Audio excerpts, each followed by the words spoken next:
throw, as you guys know, has three parts: the grip, the break balance, and the execution of the throw. In my opinion, if you're going to be a great grappler, you must be able to throw. The throw gives you an opportunity to, maybe if you have a great throw, you could end the fight. Most times doesn't end the fight, but sets you up for the top position, the dominant position. I think that's super important. All right, so let's go over a couple of things throw-wise. That'll be fun. All right. So we're gonna start off in our position here, ready. If you want, you could make a grip, but I'm gonna start out kind of at range. If I can, what I'd like to do is I'd like to get some wrist control one way or the other. That's a great place to start, okay? So we're here, I establish wrist control, pass by, grab, and I make a drag down, also known as the seatbelt throw, okay? 1, 2, 3. Secure the hand, one up, one down. I'm gonna roll them right across my body. I drop, pull them down, maintain the hand. It gives me the back position, sets up rear naked choke. Any questions on this move? Yes, sir. All right. I like the arm drag piece, which does require either some close or a strong C grip to make it in. Can we do it? Sir. Yes, sir. People are going to keep their hands. If I grab, he's not going to let me hold him for long. He's going to risk escape me. So it's got to be 1, 2, quickly. The grip sets up everything. He's in a great position. Now he's not in a great position. I now establish the dominant grip. He can try to base out, so I can't easily throw him. But once I pull his butt past his heels, he's going to fall every time. In wrestling, they call this a mat return. In Jiu-Jitsu, they call it seatbelt. In Judo, it's called tani otoshi. Okay? Tani otoshi. Get a partner. Let's try. Go. Couple pointers. Y'all watched what I did. You emulated to the best of your ability. Now I'm going to show you, I was watching you, I'm going to show you that there's a couple of little small things we can polish things up with, okay? So the first thing is you guys are doing pretty good. You've noticed that if you grab this hand and this hand, it's not the same. So I like to grab what we call same side. I mean, technically it's the opposite arm, but this is the same side. I grab same side and I just control this. I don't really try to yank. If I try to yank and he resists me, I'm going to probably lose my grip. So I just control here. I might even pull it down. If it's down, now I can get this. When I have this, I'm going to pull and lock that arm, right, so that he can't easily get away. So I get this straight. Now watch, when I go to pull, I make him take a small step. But there's something even more, right? When I'm here, I go to make this move, I pull and I step. Now I can make the throw easily. Can we do it? Yes, sir. Now, in a perfect world,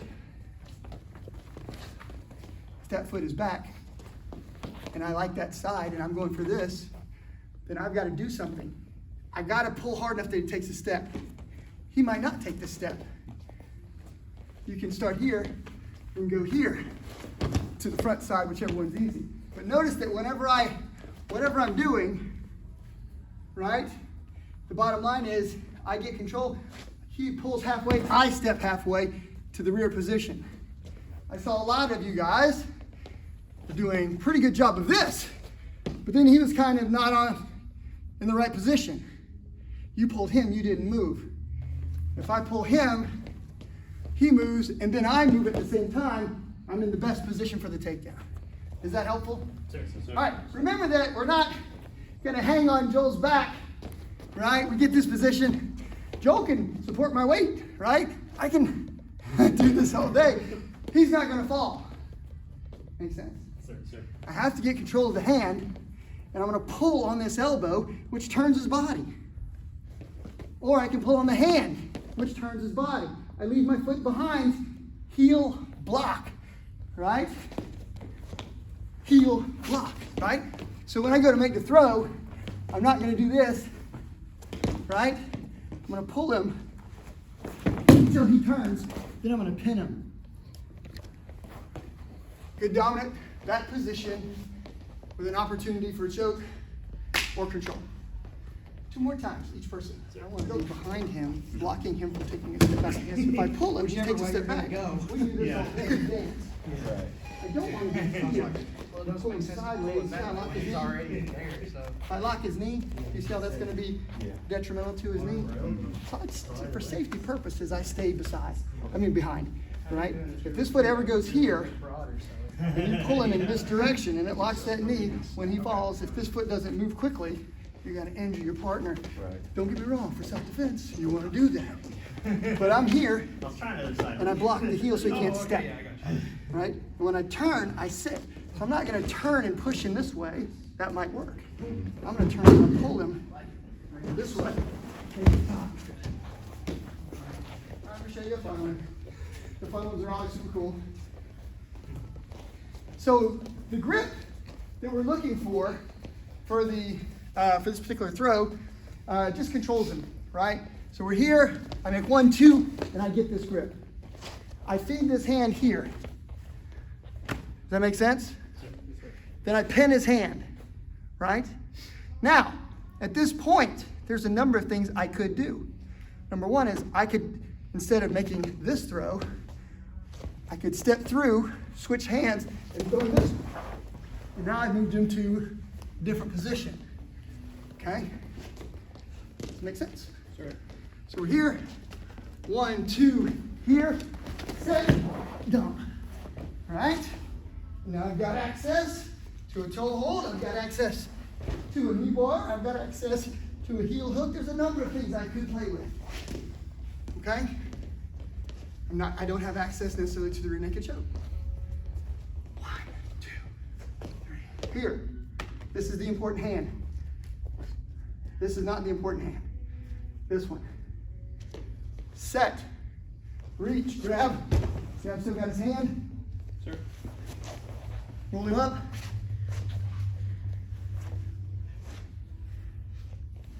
Side control as you wish. Okay? Under, roll back, take the top. Go. Sir. So, I appreciate you letting me do that, of course. You don't have to muscle him. All right. When I say you don't have to muscle him, I'm going to show you how to muscle somebody in a minute because it's going to be a different throw. But once you get control of this guy's hand and you pull him to this position, right? You might be here a minute. He might be struggling, right? You might have tried to trip him. You might have tried to maybe do a heel block and he steps back and drops his weight, right? You might be here for a second. It's okay. As long as you're controlling this hand and it's pinned across in the seatbelt fashion. This is the seatbelt. Now, I don't want to try to grab this and then muscle him. It's going to be a mess. All I want to do is get my hand moving this way. By the way, I'd be striking the groin here in self-defense. But I sit and pull with my left hand. Everybody see what I did with my left hand? The right hand becomes security. You guys are trying to lift him up with the underhand. 1, 2, 3. Let's see if I can do it. This hand normally helps me to get control, but without this hand, watch. Pull. Does this make sense? This is the dominant hand. This hand digs under for the next move. Try it again. Go.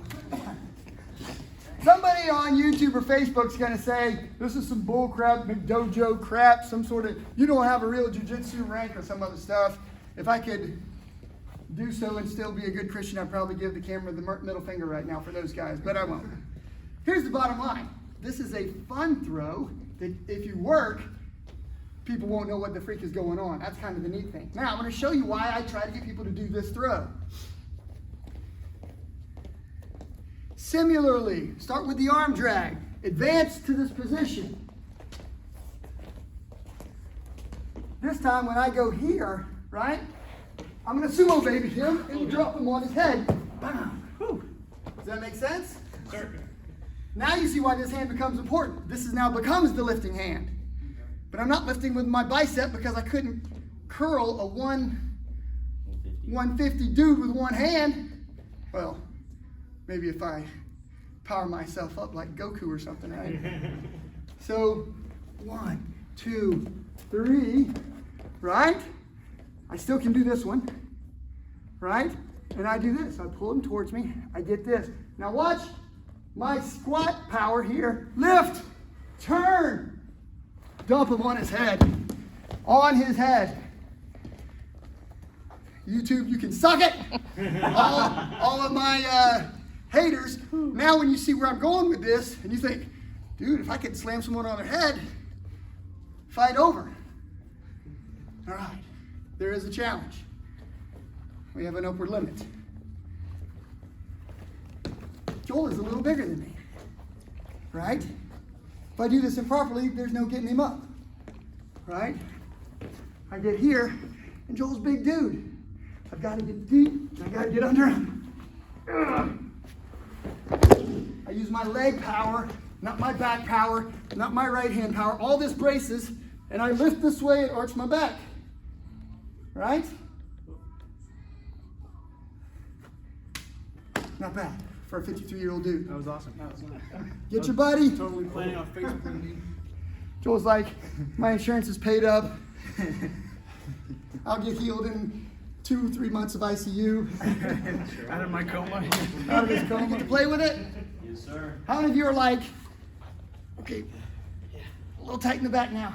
Don't lift with your back, lift with your legs. Does that make sense? Sure. All right, let's do something with this. Let's do something with this. All right. We're here. 1, 2, right? 3. All right. We got to decide where we're going to go. If we decide to do heel block, right? I'm going to go this side. I'm going to sit. Go ahead and hit the ground. Hit him and hold him, right? Control him with your knees. And then see what he does for a second. If he tries to get his hands free, no problem. And now I have position for a choke. Okay? Make sense? If he doesn't get his hands free, if you're pinning him and you've got this pin and you're holding him kind of here, and this hand's shut too, he doesn't get his hands free, grab him by the forehead, lift, dig, choke, make the finishing move. Now, could I have done the rear naked choke both times? I could have, but when he gets his hand free, I can use the lapel as one option, and then a no-gi style rear naked choke as the other option. Go. The mechanics of the single wing choke for those of you that either forgot or never saw it before. So,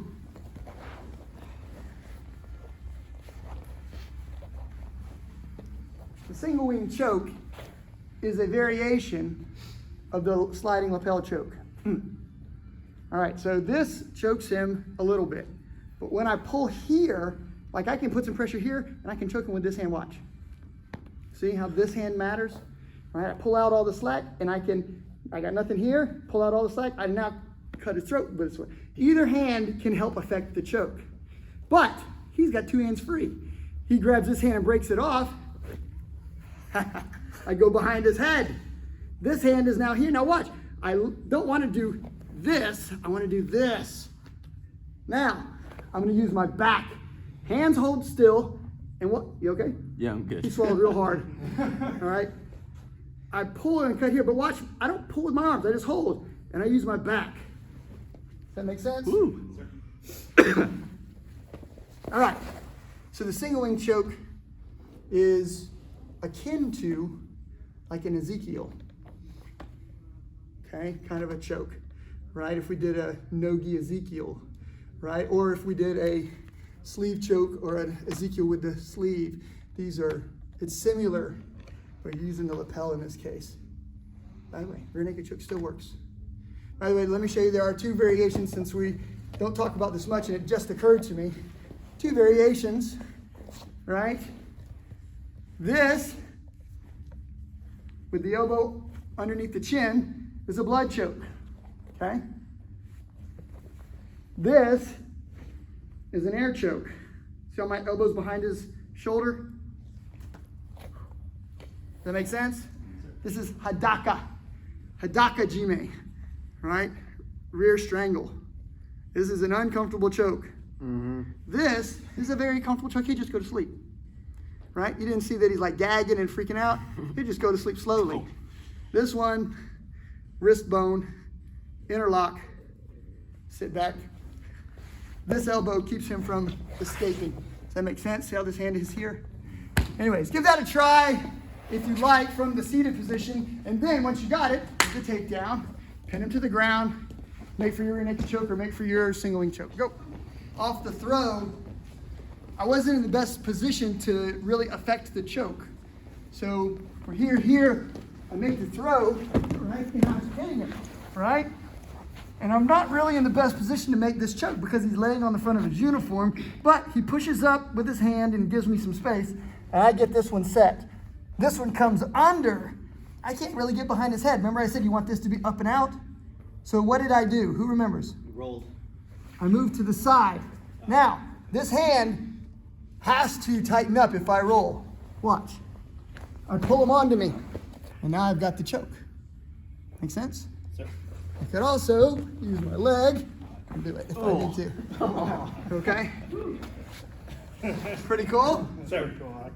All right, so let's walk Caleb through. I'm here, right? Here. Right? I go to push up, he underhooks, gets that. Now notice, I'm like, oh crap, he's gonna try to choke me. He kicks his feet off and goes kind of side control-ish. No, other way. It was. All right, now, get all the way in this kind of sideways position. See how it's already tightening up? Yes, sir. I'm gonna think I wanna roll this way, that's relief. But before I do, he tucks his head, pushes hard. When he rolls, this goes behind my head. Roll, forward roll that way. Or that way. Yeah, put your head to the ground. And there. Now, he pushes this forward and cuts hard there. That was super good? I think I like that way better. Yeah. There's a referee position. All right, it's a judo style one, and the reason it's judo is because a lot of the judo players will go here to defend and then wait for the ref to stop the match and restand. So if he goes into the referee position, it's the same choke, but what I do is I start here and I feed this here. You only got 1 or 2 seconds. So see, I'm not in the best position. I just roll and I pull into the lock. Cool? Sir.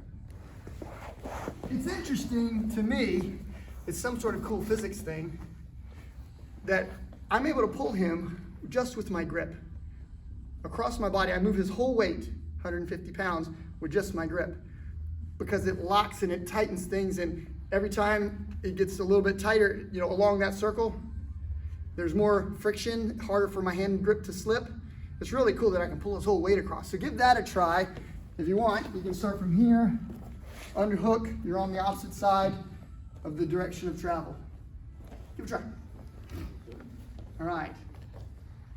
If you choose to do a different variation, you want to do baby, sumo baby, this kind of thing, you're going to get a different result. So each variation of the throw. So if I did this one first, right, and I drug him down, then I got to work, I'm almost always going to work for the choke, right? If I decide to hook the leg and do this one, I got to decide where I'm going to be. In this case, I could just control this leg a little bit and move to side control here if I wanted to, right? If I do this and he's tempted to kick this leg over to get me in the guard, now I've got Kneebar. Okay? Does that make sense? Sir. So his escape is going to give me the Kneebar.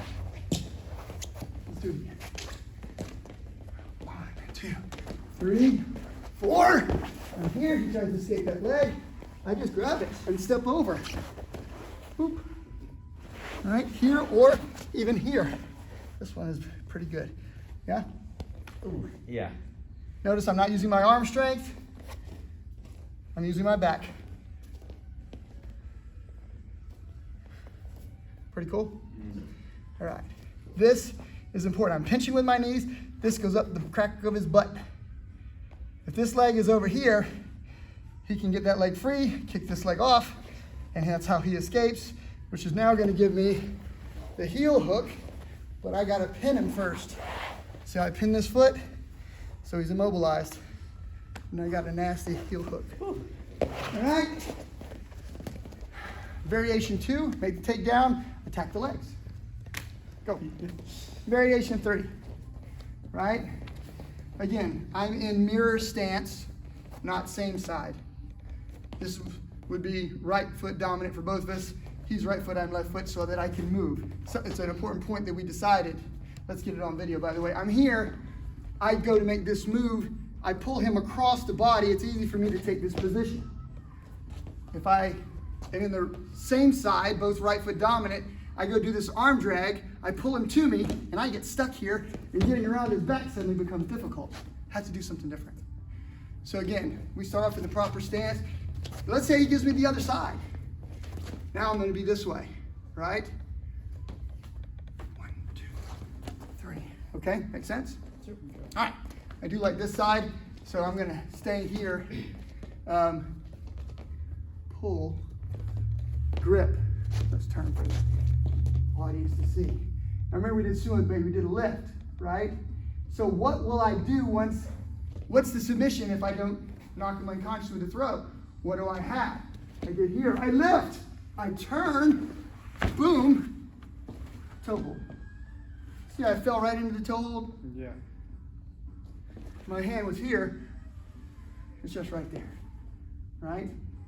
If I want, I can bend here, and now I've got a hip lock, okay? If I want a little bit more stability, when I'm going for a toe hold, I step through this way, and now I've mobilized. That's better. If I want a little more stability after the throw for the hip lock, I move here, and then I use this leg to bend. Now, I pull this way until he taps. Okay? So the hip lock is an unusual lock. Eric Paulson is famous for hip locks, especially all sorts of knee bars. He did not show me this particular throw, but all of the work that I do with legs is either a